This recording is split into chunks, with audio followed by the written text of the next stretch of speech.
first thing that came to my mind when I saw this lady, when I came across her video on YouTube, dishing out the marriage advice at the age of 37, divorced with 2 children, I judged. And I'm like, why would I take a marriage advice from a divorced person?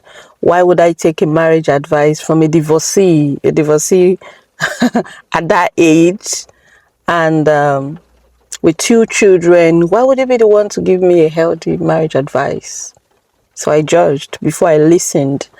And it's been over 6 months that video has been on YouTube, and YouTube keeps recommending it to me. I don't know, I just see it, and when I just see this picture, when I just see the title, marriage advice from a 37-year-old woman divorced with 2 children, I think that's the title.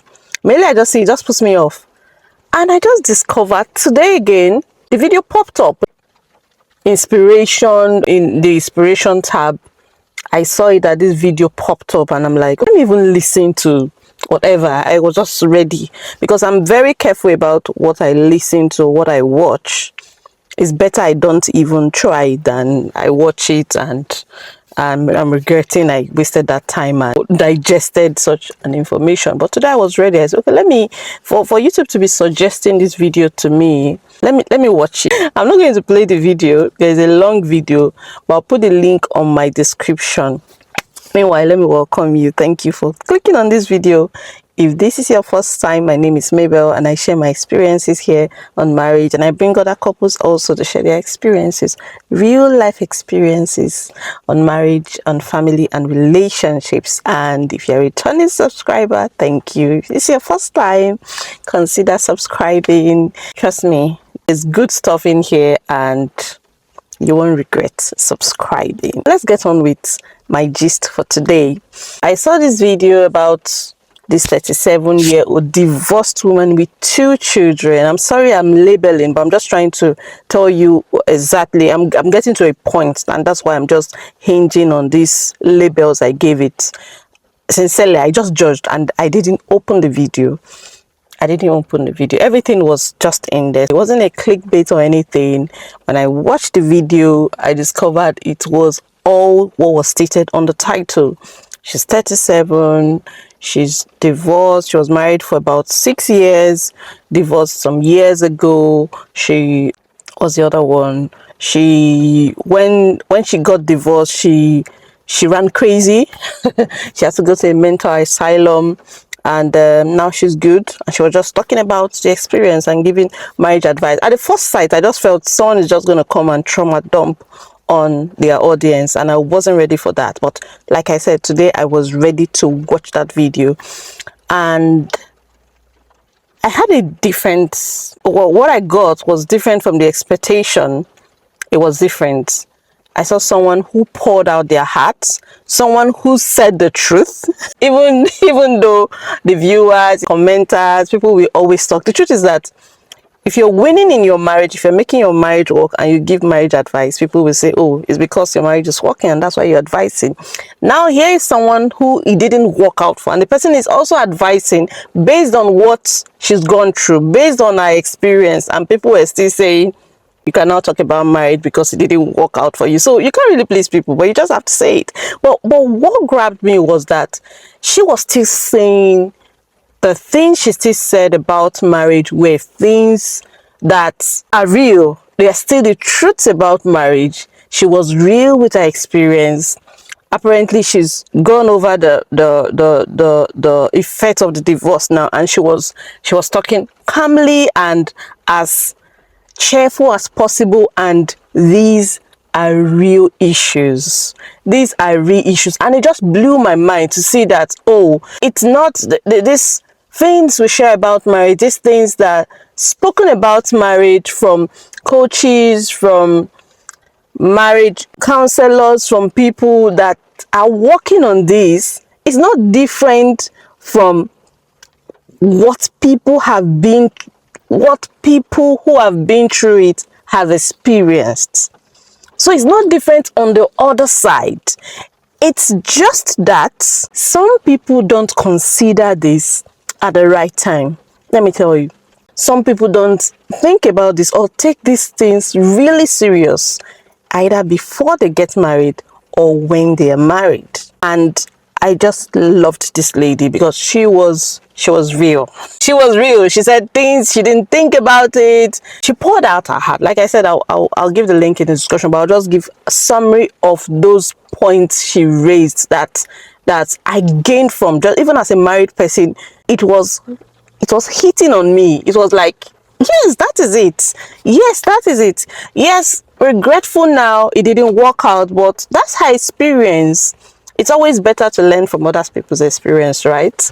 And not from your own experience. Let's talk about it today. So it just encouraged me to keep sharing it out there. Don't think you've shared it in one video and everybody has heard and you keep sharing it. Even if it's one person that decides to just take that point and digest it and work on their marriage, I think it's worth it. So unlike other people that might have gone through this institution of marriage and it didn't work out for, and they've just given up on marriage, or they just say all wrong things about marriage, this lady was sincere. She was transparent. She still believes in marriage, and that's why she's talking about it. The first thing she raised was premarital counseling. She described on how she was naive not to even give it a go, and if she's considering marriage again, she's really very open to remarrying, and she said that would be her get-go. Now, like I've shared a video about premarital counseling before. I'll link it up here. Now it is not a new thing to me, but hearing it from someone who has gone through marriage and didn't do that and came out of it and is saying it gave it more weight. Premarital counseling is, I don't think it's overhyped. I think it's a major for anybody to get married. You being a Christian or not a Christian, no matter your religion, no matter where you're coming from, I don't think anybody should think about or get into marriage without having a premarital counseling. I think people call it marriage preparatory class or whatever it's called. You can't get it's just like you're going through life and you don't want to go to school, or you do not want to study for a course, but you want to be awarded the certificate to work in that discipline. It's not possible. But it just seems like most of us just think marriage just works. Two people just come together and say they want to make it work, and it just works without preparing, without getting all the tools and information and enlightenment and knowledge required for it. Premarital counseling is a must, and I loved how she explained on it to say these are questions or these are subjects she would have to talk about with whoever she's getting married to again. Another point she raised was change. That marriage is about change. Change. You got married at whatever age you got married to. If you got married to someone who is 30-year-old, in the next 2 years, that person is going to be older. The person has gone through more things in life. The person has seen so many things, taken another job, change of environment. You don't expect that person to be the same. But I think some of the time we just feel, I got married to this person, you were like this, when did you change? And then you start looking like, oh, you were deceived, or the person has changed for worse. Change is constant, and your spouse can never be the same as you. But opening up your mind to accept that change, however it is what you must do in the context of marriage, because marriage is all about change. I think it's all about adapting to that change, accepting your spouse however they have changed to be. Change is constant in marriage. She also brought up the fact of childbirth in marriage, how children change marriage. And trust me, that is even not a lie. Children change the whole dynamics of marriage. I think you don't even know what you're capable of until you become a parent, until you become a husband, until you become a wife. You might just feel, oh, I'm the most patient person, I'm the most kind person, I'm cool, I'm good. Until you start living with someone under the same roof, and you have to make certain life decisions based on that person. Because you can no longer make life decisions by yourself. Even things that have to do with your health. they will have to get a consent from your spouse. Children change a whole lot about marriage. It changes the whole dynamics. I can't forget one very important truth that my premarital counselor shared with us before we wanted to get married. He asked myself and my fiancé then, he said, "Are you ready to be a father?" The Mabel, I can still remember Pastor Kenny Folari in Daystar, wherever you are, God bless you, sir. Pastor Kenny Folari used to be was our marriage counselor before we got married. He said, "Mabel, are you ready to be a mother?"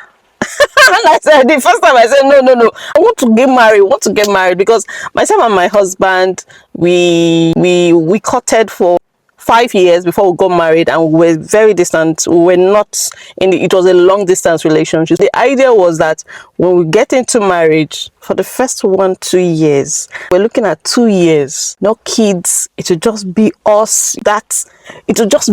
Just doing that. Some of those things we couldn't do while we were dating because we're far apart. That was it, and we were very serious. We took steps. We took practical steps not to make it happen. That's another story for another day. How I got pregnant immediately I got married. That's another story for another day. But I remember Pastor Kenny saying, "Mabel, are you ready to become a mother?" And I said, "Pastor, no now." And I told him, "This is our plan." And he said, "What have you guys done to..." And we told him, "Okay, this is what we have put in place so that this will not happen." And he said, "Come back again, or let me know when you're ready to become a mother."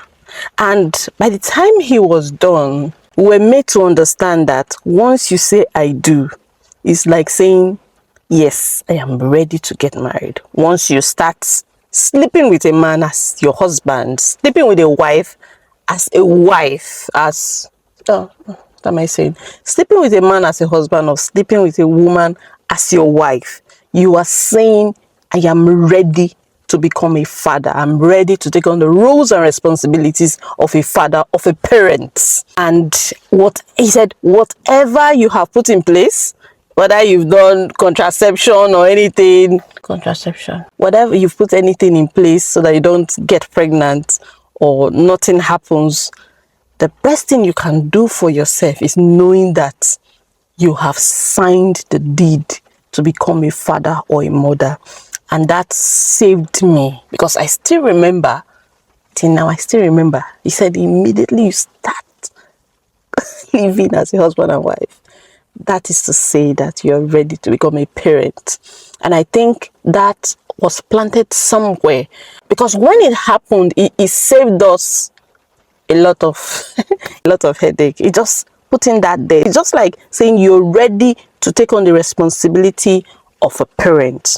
I see people getting married and they are not ready to parent, and they are not ready to become parents. When it happens, it's like a spur of the moment. It's like, no, I'm not ready for this. I know nothing prepares you, but there's this internal preparation you should have in your mind to say, "I'm ready," and when it comes, and trust me, when you have that in your mind, it helps you to embrace it when it happens.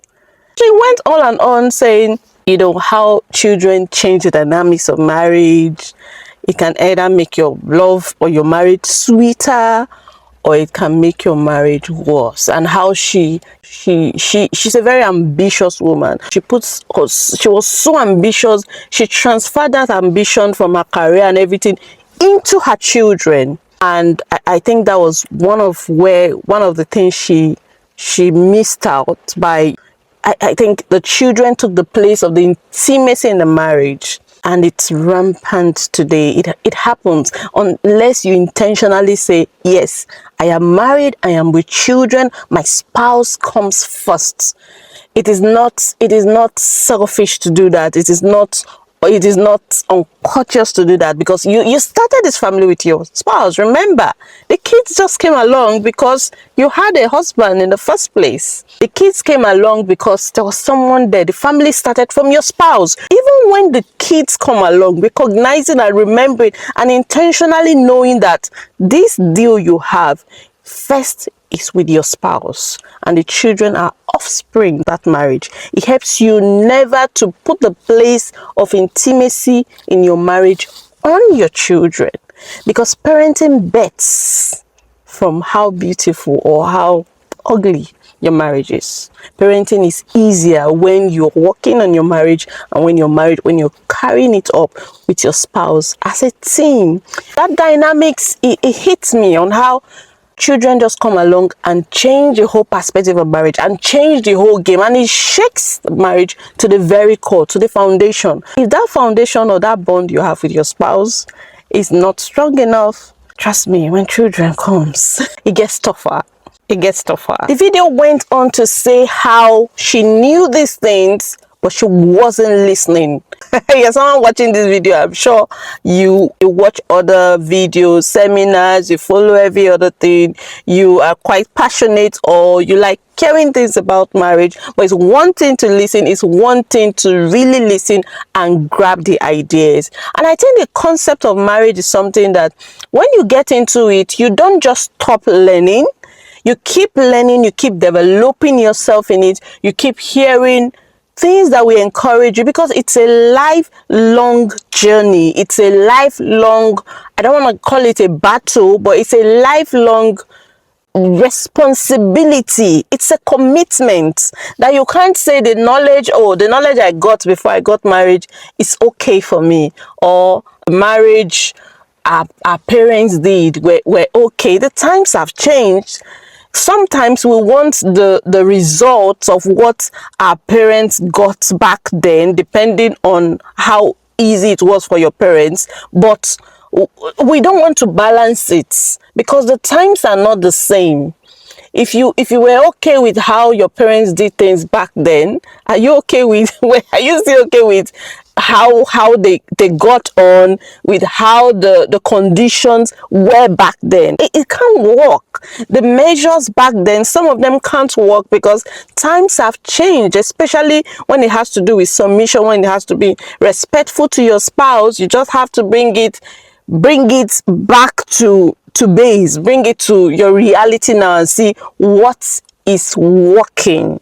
Be very real to yourself. And come to marriages are the same, but there are just some principles that you cannot detach from marriage. There are just some principles that you can't detach from marriage. Here is me still getting you on to say, don't give up on that marriage of yours.